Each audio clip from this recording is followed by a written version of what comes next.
নমস্কার।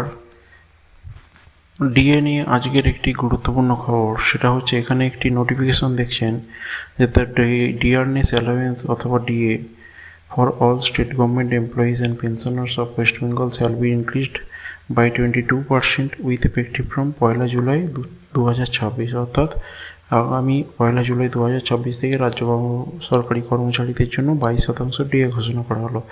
এটা 14 তারিখের অর্ডার, কিন্তু উল্লেখযোগ্য বিষয় হলো যে এই অর্ডারটি সম্পূর্ণ ফেক। এটা সোশ্যাল মিডিয়া সাইটে, হোয়াটসঅ্যাপে, ফেসবুকে এটি ঘুরে বেড়াচ্ছে এবং রাজ্য সরকারি কর্মচারীদের মনে হয়তো আশার সঞ্চার করছে, কিন্তু এটি সর্বৈব মিথ্যা, ফেক অর্ডার। কেন মিথ্যা অর্ডার? এখানে দেখুন, কোনো মেমো নাম্বার নেই, 189/2026 লেখা আছে এবং এখানে দেখুন মনোজ কুমার আগরওয়াল, চিফ সেক্রেটারি বা মুখ্য সচিবের সই করা আছে।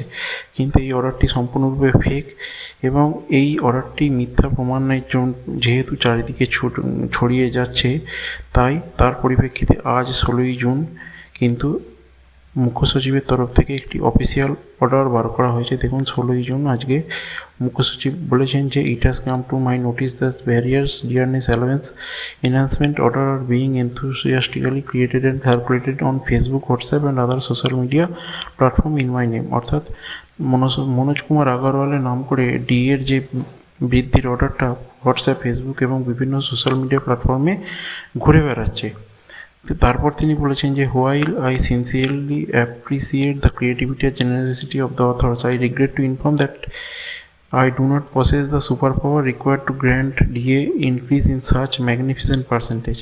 তারপর কিন্তু একটি কথা বলেছেন, যেটি মজা করেই হোক বা ব্যঙ্গ করেই হোক, সেটি কিন্তু কর্মচারীদের জন্য আশাব্যঞ্জক নয়। তিনি বলেছেন যে আমার ডিএ বৃদ্ধি করার সেই সুপার পাওয়ার বা সেই ক্ষমতা নেই, এই এত শতাংশ ডিএ বৃদ্ধি করার সেই ক্ষমতা নেই।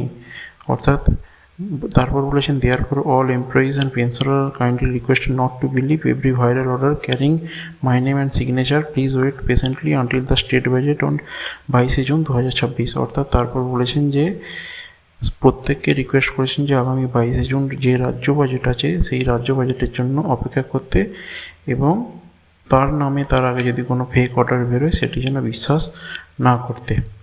তো একটা জিনিস কিন্তু পরিষ্কার বোঝা গেল যে এখানে কিন্তু এই মাঝের প্যারাগ্রাফে উনি কিন্তু বলেছেন যে এই 22% ডিএ বৃদ্ধি করার মতো সুপার পাওয়ার তার কিন্তু নেই। এখানে দেখুন একটা কথা আজ লেখা আছে সাচ ম্যাগনিফিসেন্ট পার্সেন্টেজ, অর্থাৎ এত বিশাল পরিমাণে ডিএ বৃদ্ধি করার কিন্তু ক্ষমতা তার নেই। অর্থাৎ একটি জিনিস কিন্তু স্পষ্ট বোঝা যাচ্ছে যে এই ডিএ নিয়ে সরকারের মনোভাব কি 22 তারিখে যে 22 জুন যে বাজেট আছে সেই বাজেটে রাজ্য সরকারি কর্মচারীদের জন্য হয়তো ডিএ ঘোষণা হবে, সেটি কিন্তু খুব বেশি নয়। আমার আনুমানিক 7 থেকে 9% মধ্যে ডিএ ঘোষণা হতে পারে, তার বেশি নয়। সরকার যে 45 দিনের মধ্যে যে পুরো বকেয়া মিটিয়ে দেওয়ার কথা বলেছিল, সে ব্যাপারে সরকার কতটা কি করে সে ব্যাপারে আমারও যথেষ্ট সন্দেহ আছে। এটি আমার সম্পূর্ণ ব্যক্তিগত মতামত।